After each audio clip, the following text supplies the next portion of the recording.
بسم الله الرحمن الرحيم الحمد لله والصلاة والسلام على رسول الله صلى الله تعالى عليه وسلم. لخزمة كتابنا بأذكار إمام النووي جيان بسر أبين أم كتاب بيروزا باسي آية أجر كسيك أمري ئێمە چی بکەین بەسەریەوە چۆن بکەین چۆن مامەڵەکەین هەمووی بەدرێژی بۆ باس کردوین تا هاتووەتە ئەوەی کە بۆمان باسەکە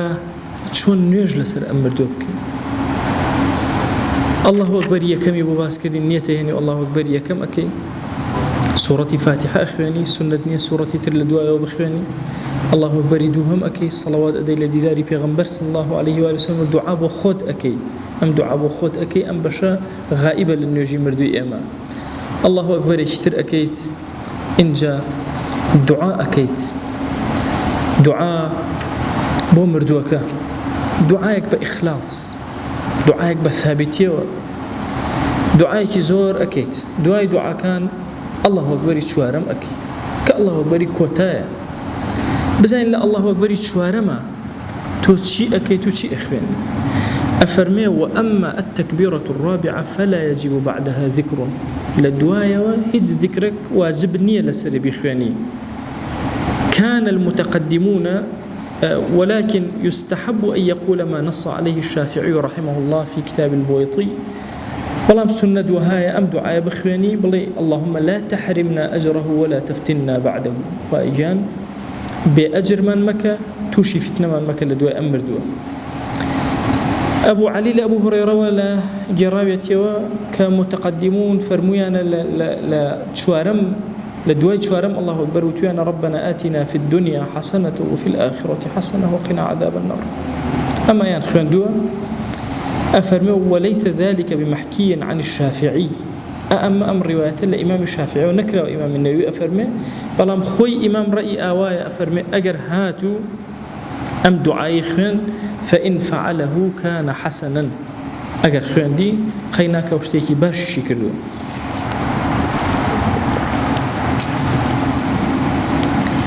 إمام النووي فرمي قلت يكفي في حسنه ما قد قدمناه في حديث أنس في باب دعاء الكرب والله أعلم. أفرمي بيشتر لب دعاء نارحتي وأنا بس ما كده أو ربنا أتنا في الدنيا حسنة وفي الآخرة حسنة وقنا عذاب النار بخينك شن دعائك جوري الله الحسنك لو أتشب بي أو دليلانا أنا وابه إنسان مهم دعائك كات دعاك أبو خوي. قلت إمام أفرمي منش الله ويحتج للدعاء في الرابعة بما رويناه في السنن الكبرى للبيهقي دليل ما تشيبه الدعاء لدواء الله أكبر شوارم كان فرما اشتكاتو لسنن البيهقية لعبد الله كري أبي أوفا والرضا ورحمة إخوة هردو كان بخوي باوكي كاتي كتشيكي مردبو الله أكبر شوارم يكرد لدواء أو شون الله أكبر كان ترى أوسافة ريك هر أوستا يستغفر لها ويدعو باشا هم دعوة استغفاري بو مردوك أكد وهم خوشي دعاء بو خوي أكد. ثم قال كان رسول الله صلى الله عليه وآله وسلم يصنع هكذا بغنبري خاص الله عليه وسلم أو يكرد للرواية كانت كبر أربعا شوار الله أكبر يكرد فمكث ساعة زمنك ساعة بمعنى ساعات يقني لزمان عربي قديمة ساعة أم ساعتي يمنية يعني برهة من الزمن بشق للزمن وستا أفرمي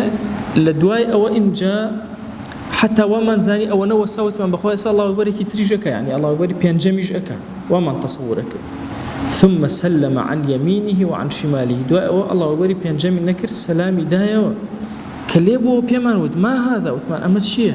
وتي إني لا أزيدكم على ما رأيت رسول الله صلى الله عليه وسلم من هشتكم زياد نكردو لدواي خوشويستا ونواجم كردو أو نواجم مردوي كردو.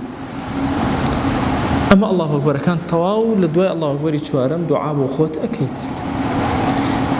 إن جا دواي أمد شيء أكيد السلام أديته دو سلام ولا راس ولا يتشاب الله وإذا فرغ من التكبيرات وأذكارها تكبير كان الله أكبر وذكر كان بين كان خن سلم تسليمتين كسائر الصلوات هرب بيوا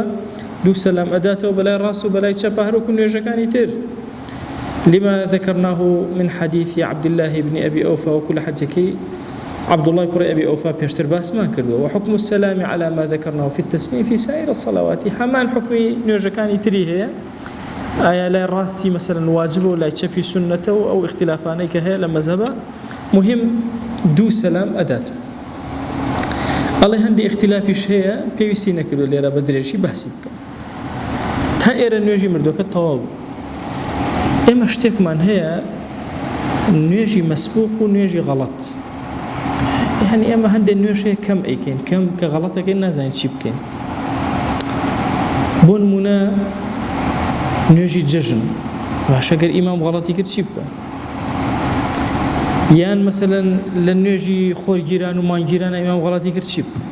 لنيوجي صلاه التسابيح تسبيحه نيوجي غلطي كرت شيبكا اي لنيوجي مردوه غلطي كرت شيبكا طبعا انسان يا جاري واحد درنك هاتوي كتو هاتوي عنده الله أكبر يعني كردو يوم تشيبكم لقال أنا دسم قرد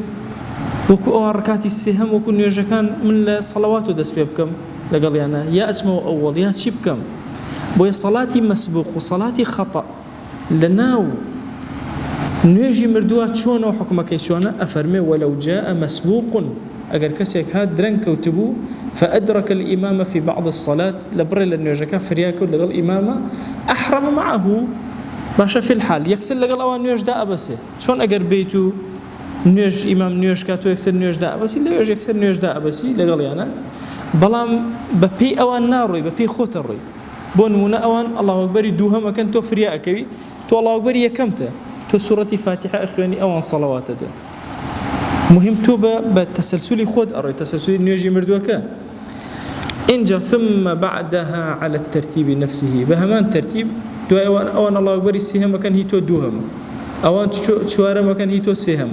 لدو أوان سلام بدنو تويشت الله أكبر كما إيشي خطاك الله أكبر خطاك إنجا سلام بدرو عليه ولا يوافق الإمام فيما يقرأه باشا ناجي موافق إمامك مثلا أولى الصلوات أمش بقات الصلوات أولى الدعاء يكسر أم الدعاء لقال أنا دس بيبكنا أم بتسلسلي خوي أروى فإن كبر ثم كبر الإمام التكبيرة الأخرى قبل أن يتمكن المأموم من الذكر بلام أو تأه دسم بيكرو لقال الإمام الله أكبر نيجي بردمان دابس من بهيواش سورة فاتحة أخيانا بسم الله الرحمن الرحيم الحمد لله رب العالمين الرحمن الرحيم إمامتي الله أكبر من سورة فاتحة قد طاوكم يا لقال الإمام برم لقال الإمام أرم الله أكبر لقال الإمامك شون لنيوجكاني ترى إمام بوتها لقريته عينا لم يشابه ما شواز بوتها لقريته أفرمي ثم كبر الإمام التكبير الأخرى قبل أن يتمكن المأموم من الذكر سقط عنه كما سقط القراءة عن المسبوق في سائر الصلوات هشون قراءة لنيوجكاني ترى لسلي لا أشي بهما شواز لم يشابه لسلي لا أشي وإذا سلم الإمام وقد بقي على المسبوق في الجنازة بعض التكبيرات لزمه أن يأتي بها مع أذكارها على الترتيب أو كسرشيك تازات وتناو مزقود أو إمام الله أكبر تشوارمي خوي كردو سلامية وأمير شاء الله أكبر دوما إيشاكي خوي طواء بتسلسل نيجا مردوكي إنجا سلام أداته هذا هو المذهب الصحيح المشهور عندنا أما المذهب الصحيح مشهورة لمذهب إمام الشافعية قولك ضعيف شيء أنه يأتي بالتكبيرات الباقيات متواليات بغير ذكر رأيك تري شيء لمذهب إمام الشافعية أفرم الله رأيك لا وازا دو الله أكبر كذو إمام سلامي دايو كالسلامي دايو تو يكسر ذكر ناخوي لبنا تنهدو الله أكبر كذو توش سلام دايت ولو رأيك لا وازا بتسلسلي نيوجكي خود نيوجي مردوك تيج مدى أجر قدرا غلط كرايا درنج هاتي أبو شواز الترتيبي غلط كان كيتو تداركي أو أكيكا لدس الدرسو فوتا دوام اللذاتي باش برولجار أم فقه جوانه وأم كتاب جوانه بكات شرير وناكي جيان مان خوايان داوال لي أكين بناوي جوانه بصفتي برزة باسمي عظمت لمن قبل كم كلماتانا للدنيا دنيا ماني بير روشن كروا ناوغور ماني بير روشن كروا آخرة ماني بير روشن كروا آمين آمين والحمد لله رب العالمين وصلى الله على سيدنا محمد وعلى آله وأصحابه الكرام وتابعيهم بإحسان إلى يوم الدين ويقول لقناهي مني شوئي وجبوله وقال من قبلك